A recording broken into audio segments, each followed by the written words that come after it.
নিশ্চিতভাবে হাতে গোনা আর মাত্র কয়েকটা দিন সম্মুখেই রয়েছে লোকসভা নির্বাচন। আর সেই লোকসভা নির্বাচনকে ঘিরে কিন্তু চারিদিকে বিভিন্ন রাজনৈতিক দলের প্রচারে ঝড় তুলছেন রাজনৈতিক নেতারা। বর্তমানে আমি উপস্থিত রয়েছি সাউথ করিমগঞ্জ, দক্ষিণ করিমগঞ্জের বিধায়ক সিদ্দিক আহমেদের সঙ্গে, এবং উনার এই নির্বাচনে কিন্তু এক বিরাট ভূমিকা রয়েছেন। কেননা তিনি বিধানসভায় নির্বাচনে নির্বাচিত হওয়ার পর, বিধায়ক হওয়ার পর কিন্তু তিনি কংগ্রেস থেকে বের হয়ে এজিপির ধারা বিজেপিকে সমর্থন করেছেন, এবং বর্তমানে আমরা রয়েছি উনারই সামনে। উনি কি বলতে চান এই নির্বাচন নিয়ে, উনার কি আশা প্রত্যাশা রয়েছে? যেহেতু খুব সামনে নির্বাচন, লোকসভা নির্বাচন আর মাত্র কয়েকটা দিন, এই নির্বাচনে আপনার কি ধারণা, কার জয় নিশ্চিত হবে? দেখেন, আমি সিদ্ধান্ত নিয়েছি যে আগামী বিধানসভা নির্বাচনের আগে আমি এজিপিতে যোগদান করব, এবং এখন থেকে আমি এই নির্বাচনে, যেহেতু এজিপি বিজেপি অ্যালায়েন্স, সেই হিসাবে আমি বিজেপিকে সাপোর্ট করেছি, এবং আমি 100% বিশ্বাস করি যে এইবার বিপুল ভোটে, অন্তত 1.5-2 লক্ষ ভোটের ব্যবধানে বিজেপির প্রার্থী কৃপানাথ মালা জয়যুক্ত হবেন।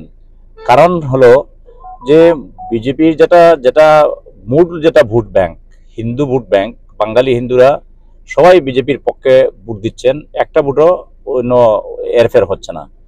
2 নম্বর হলো মাইনরিটি যেটা ভোট, মুসলিম ভোট, এই ভোটটা 1,43,000 ভোট মুসলিম ভোট হলো এই সমষ্টিতে বেশি আছে, কিন্তু মুসলিম ভোটটা 3 ভাগে বিভক্ত হচ্ছে। সবচেয়ে বড় অংশ বিজেপি পাবে, দ্বিতীয় নম্বর হবে কংগ্রেস, থার্ড হবে ইউডিএফ, অর্থাৎ মুসলিম ভোটটা 3 ভাগে বিভক্ত হবে। এবং এই যে 3 ভাগে বিভক্ত হবে, তার মেজর পার্ট যেহেতু পাচ্ছে বিজেপি, তো বিজেপির মূল ভোট এবং এই ভোটটা মিলে অন্তত 1.5-2 লক্ষ বেশি ভোট পেয়ে বিজেপির প্রার্থী কৃপানাথ মালা নির্বাচিত হবেন। দেখা গেছে কয়েকদিন পূর্বেই কিন্তু আপনার পুরনো একটি ভিডিও ভাইরাল হয়েছিল, আর সেই ভিডিওর মধ্যে কংগ্রেসকে সমর্থন করার কথা রয়েছে। যেহেতু ভিডিওটা পুরানো ছিল, তার পরিবর্তে আপনি কিন্তু আপনার ফেসবুক পেজ থেকে আবারও সেটার স্পষ্টীকরণ দিয়েছেন। আপনার মতে কে বা কাহারা এই কাজ করতে পারে? দেখেন, আমি গতকালকে একটা এফআইআর করেছি যে বা যাহারা আমার পুরনো ভিডিও, যখন আমি কংগ্রেসের পক্ষে আমি কাজ করছিলাম, সেই ভিডিওটা দেখে প্রচার করছেন হাফিজ রশিদের পক্ষে, এবং ওনারা বলছেন আমি নাকি বলছি যে হাফিজ রশিদ সাহেবকে কংগ্রেসের প্রার্থীকে ভোট দেওয়ার জন্য। তো আমি তো সেটা বলিনি, আমি ক্লারিফিকেশন দিয়েছি, এবং গতকালকে একটা এফআইআর করেছি, এবং সেই এফআইআর এর ভিত্তিতে রাতাবাড়ির থেকে একটা ছেলেকে পুলিশ উঠিয়ে নিয়ে গেছে, তার ভিডিওর যেটা ভাইরাল সেই করেছে, এবং শেষ পর্যন্ত পুলিশ অ্যাকশন নিয়েছে। আমার যেটা মনে হয় যে যারা এই ধরনের কাজ করছে, আজকে তারা মানে দ্বিতীয় কোনো উপায় না পেয়ে আজকে 2 নম্বরই রাস্তায় তারা মানে ব্যবহার করছে, যাতে কংগ্রেসের প্রার্থীকে জিতাতে পারে। তো এখানে 100% নিশ্চিত এখানে কংগ্রেস হারবে, বিজেপির প্রার্থী জিতবে।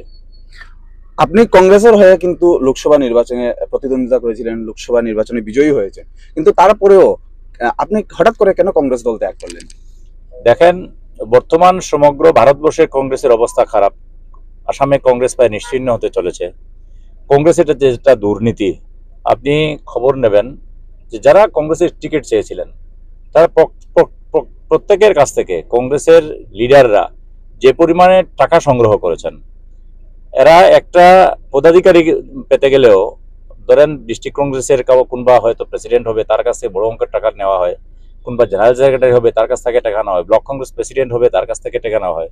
মানে কংগ্রেস বর্তমানে দুর্নীতিতে ভরে গেছে, এবং এই কংগ্রেস বোধহয় আসামে আর 20-30 বছরের মধ্যেও বোধহয় ফিরে আসতে পারবে না। সুতরাং মরা গাছে জল দিয়ে সেই গাছ জিতা করা যাবে না।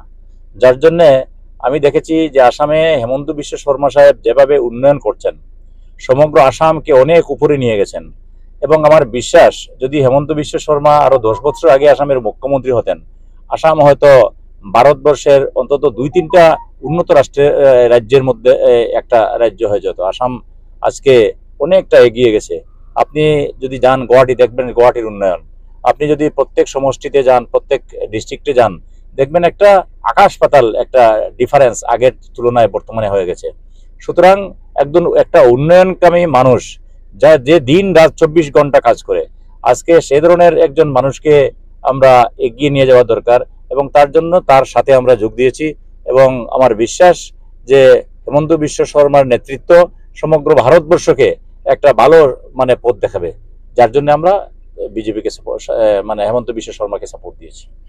করিমগঞ্জ যে এলাকাটা রয়েছে সেটা বিশেষ করে সংখ্যালঘু অধ্যুষিত এলাকা বলেই জানা যায়। এবার আপনার এলাকার জনগণ আপনারটাকে কতটুকু সাড়া দেবেন? দেখেন, দক্ষিণ করিমগঞ্জে বিগত দিনে যেটা ভোট ছিল, আজকে দক্ষিণ করিমগঞ্জে প্রায় 90% মাইনরিটি ভোট হয়ে গেছে।